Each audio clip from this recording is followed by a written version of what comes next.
আমি নিষ্পেষিত।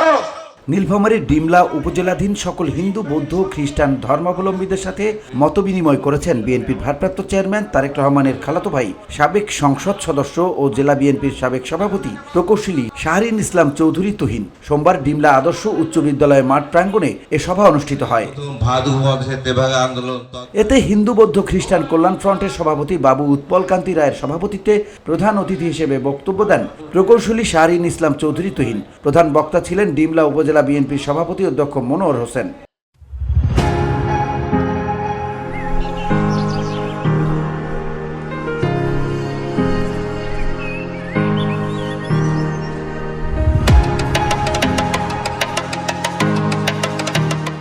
বিশেষ অতিথি হিসেবে জেলা বিএনপির উপদেষ্টা রইসুল ইসলাম চৌধুরী, আহ্বায়ক মীর সেলিম ফারুক, যুগ্ম আহ্বায়ক মোস্তফা প্রধান হক বাচ্চু, রিয়াজুল ইসলাম কালু, সদস্য মুক্তার হোসেন, সেফাউল জাহাঙ্গীর শেপু সহ অনেকেই উপস্থিত ছিলেন এই সমাবেশে।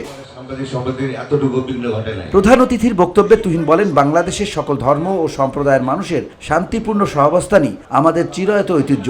বিএনপি ক্ষমতায় গেলে এই সম্প্রীতির পরিবেশ আরও সুসংহত করা হবে। হিন্দু বৌদ্ধ খ্রিস্টান সব ধর্মের মানুষের সমান অধিকার নিশ্চিত করাই আমাদের লক্ষ্য।